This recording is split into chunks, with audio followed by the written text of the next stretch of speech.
What are you running from? And maybe a little bit more uncomfortable to ask. What are you chasing?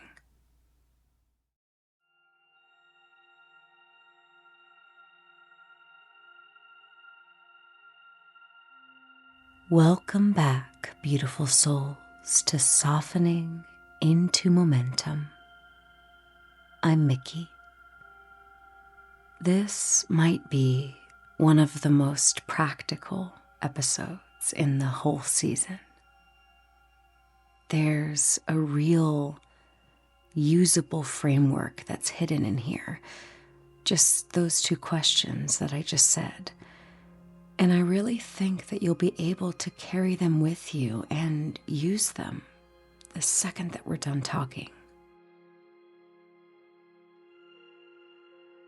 This is the full reading of Writing in Pen and Peace without the eraser.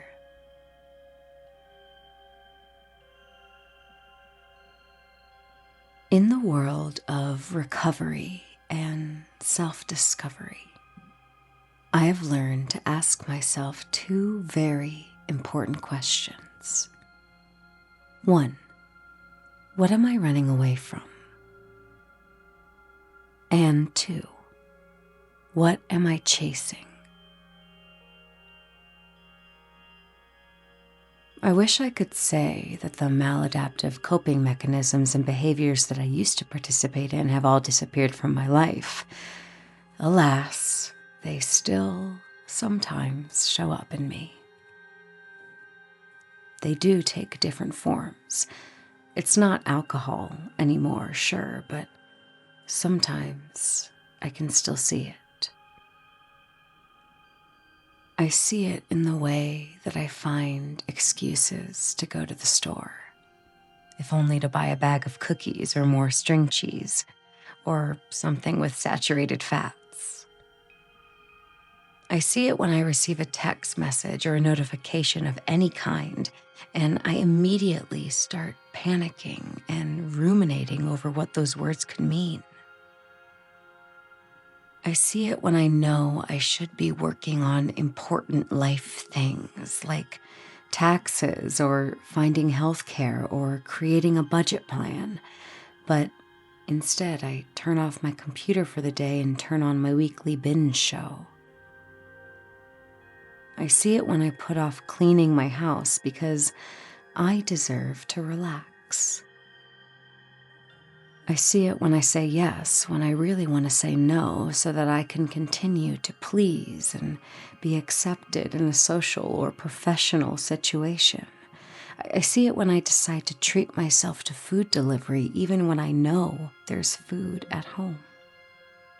Hey, I'm only human, right? Yes, we are humans. So, what are we running away from? What are we chasing?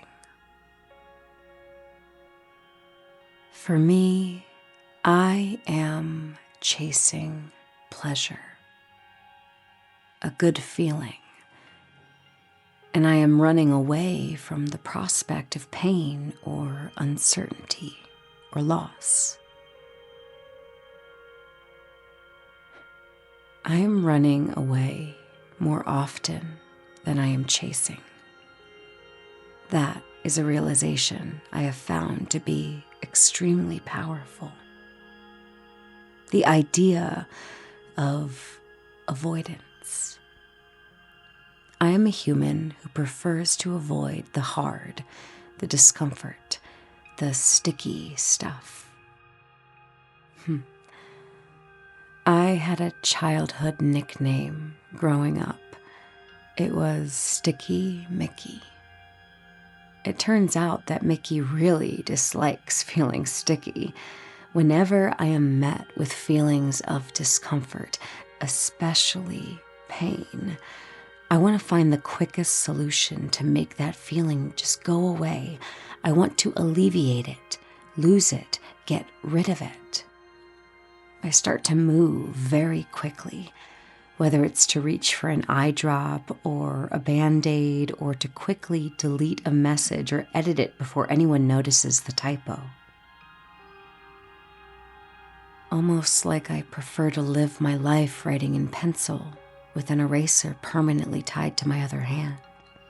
The eraser is always there. The quick fix, lying in wait.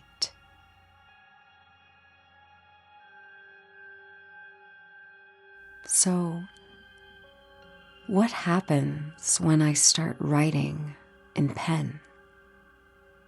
What happens when the mistakes cannot be so easily erased and I instead am made to look at them, to sit with them, to let them exist in the same space as me? Discomfort. It's so unpleasant. It could have been anything else, but it chose to be unpleasant. And here I am, sitting with it, with nothing to numb it, erase it, or make it quietly disappear for a few hours. But here is what I'm learning. These feelings cannot and will not destroy me.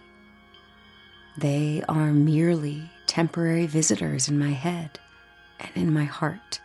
They may feel overwhelming in the moment, like waves crashing over me, but I am the ocean, vast and deep enough to contain them all.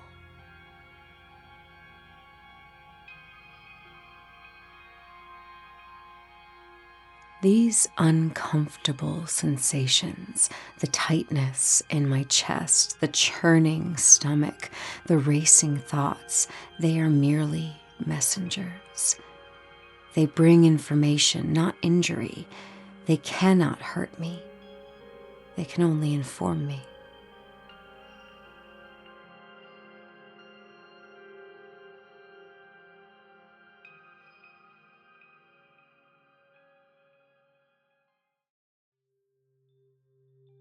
Hey, real quick, before we keep going, if this podcast means something to you, if any of these stories have landed somewhere real, made you feel a little less alone in whatever it is you're carrying, I want to ask you for something. And not because I have to, because this work only survives if people like you help carry it forward with me. There are a few ways to do that, and none of them require more than you have to give. First, and honestly, the most powerful one, share this episode with a friend. One friend, someone who might need exactly this story today. Sharing is still the best way anything grows. Not algorithms, not ads, just one person telling another person, hey, listen to this. Second, you can buy me a coffee. It's a small, no pressure way to say thank you. $1, $5, $10, whatever feels right. I know it sounds small. It isn't. It tells me this work is landing somewhere. And some mornings, that's the exact thing that gets me back to the kitchen table to write the next one. And third, if you want to go deeper with me, come join the movement. Become a Patreon. That's where you'll get behind the scenes footage, the musings that I haven't shared anywhere else, and a seat at the table for weekly live practice with me. However you choose to show up, thank you. Genuinely, thank you. This isn't a business without you. Now, let's get back to it.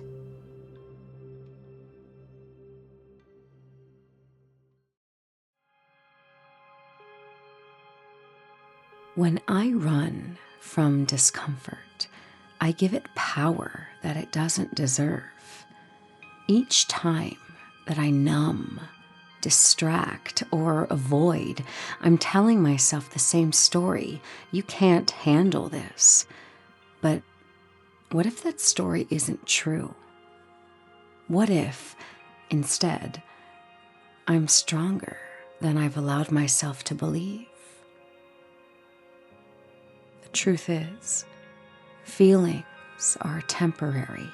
Even the most intense emotions eventually transform or fade. They may last moments, hours, or days, but they are never permanent. It's their transience that makes them bearable.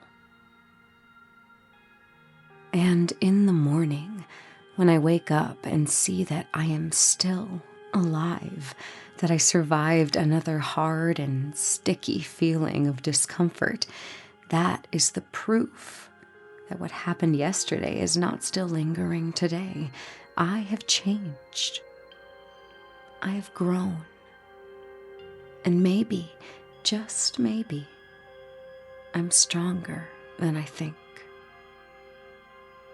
Or at least stronger than the discomfort that I'm choosing to run away from. Radical acceptance means inviting all of my emotions to the table, not just the pleasant ones. It means saying, yes, this is difficult and I can be with it. It means writing in permanent ink and trusting that even the mistakes have something to teach me. But what about the second question? What am I chasing? I've spent so much time examining what I run from that I sometimes forget to look at what I'm desperately running toward. That quick dopamine hit of a notification, the comforting numbness of distraction, the fleeting validation that comes when someone approves of me. A temporary relief when I say yes instead of no. I chase these substitutes for what I truly want. Connection, peace, purpose, authenticity.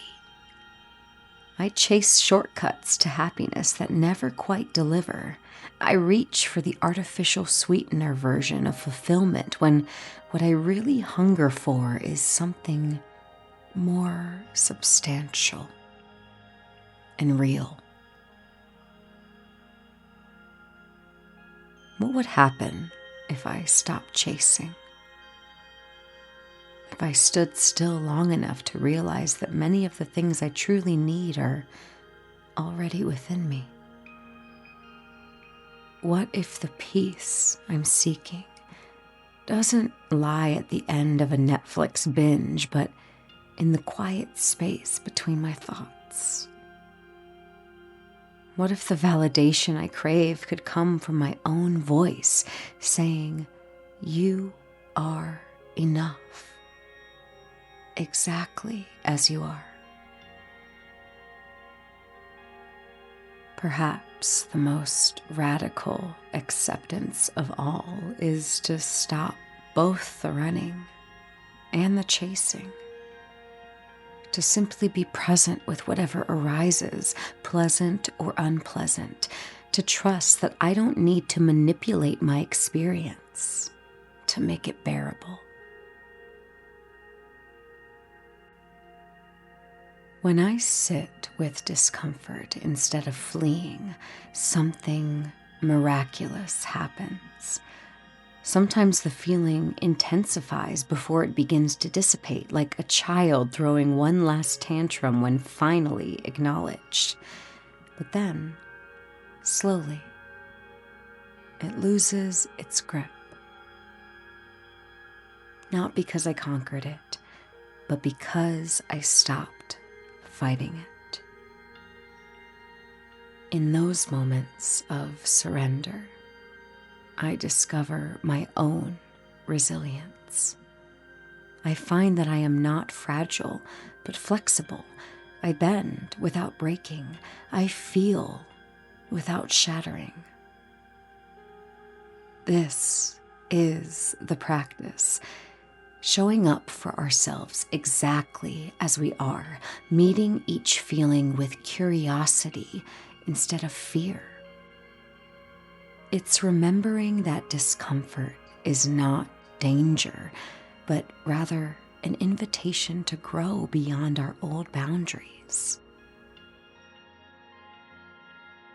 It's an invitation to grow from the place where we once were.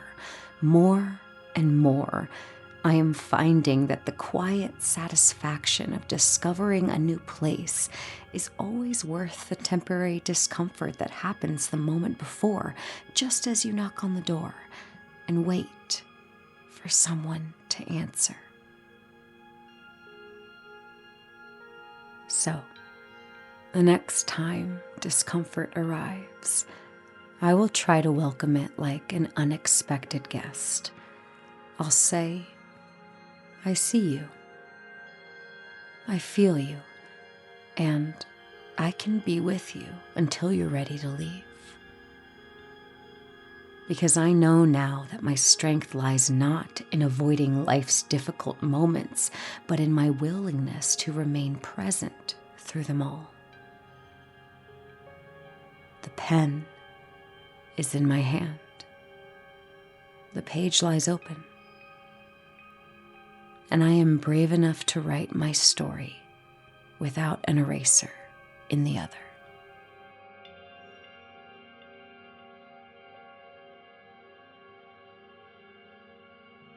All right, beautiful soul, thank you for listening to that reading. Let's talk about the pencil and the eraser, because that metaphor is really the spine of the entire thing. I named it in the essay, Sticky Miki, my childhood nickname, the discomfort with discomfort.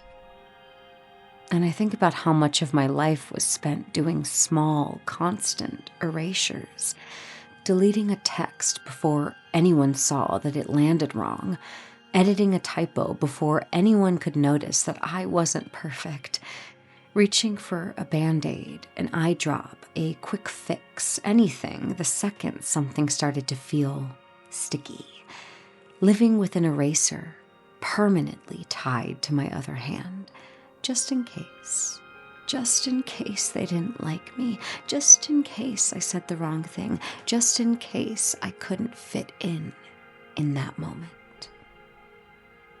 So, what happens when you start writing in pen? When the mistake just has to sit there, when you can't quietly disappear it. Discomfort happens. That's what happens, and it's unpleasant, and I don't want to pretend otherwise. I really don't. It could have been anything else, but it chose to be unpleasant, and here we are. But here's the reframe, and I think this is the part worth really sitting with.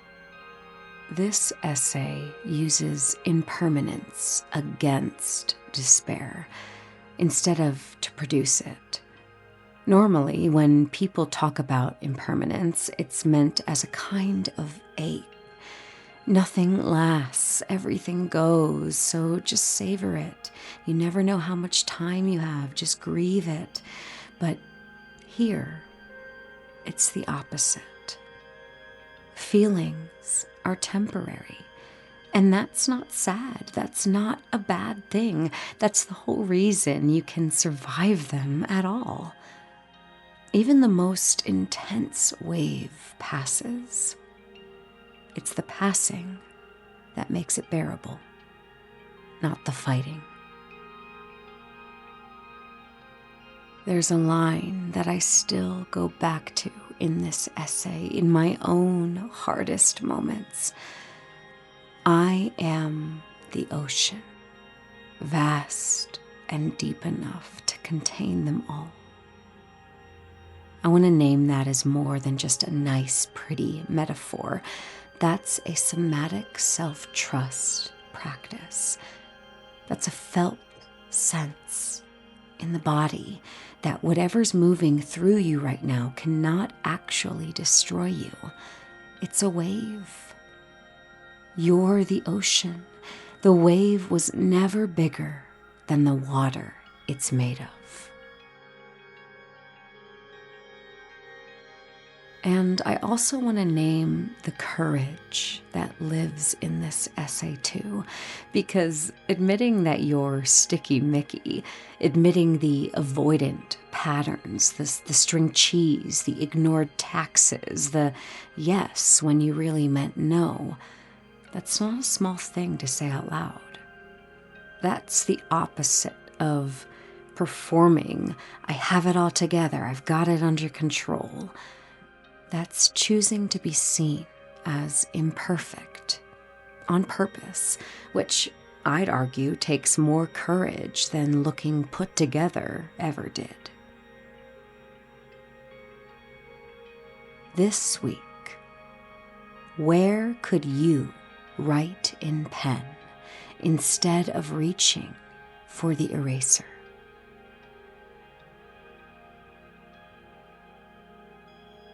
If any part of Sticky Mickey felt a little too familiar for you, you are exactly who the Meta Momentum Sangha was built for. It's free, it's hosted on School, and it's full of people learning to put the eraser down together. Permission to Be walks through this practice of radical acceptance step by step, at your own pace, whenever you're ready to write in pen. Come sit with us, beautiful soul.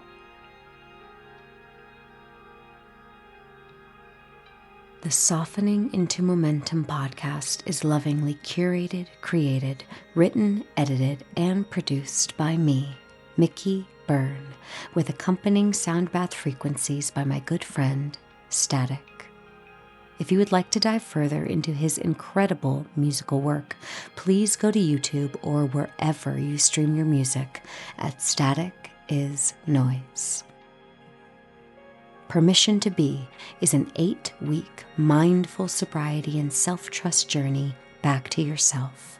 It's for anyone, regardless of what path you're on or what it is you're seeking. Rooted in compassion, nervous system awareness, Buddhist philosophy, and lived experience. You don't need to fix yourself. You need a gentler way home. Learn more in the show notes. Thank you so much for softening into this moment with me. Until we meet again, Namaste.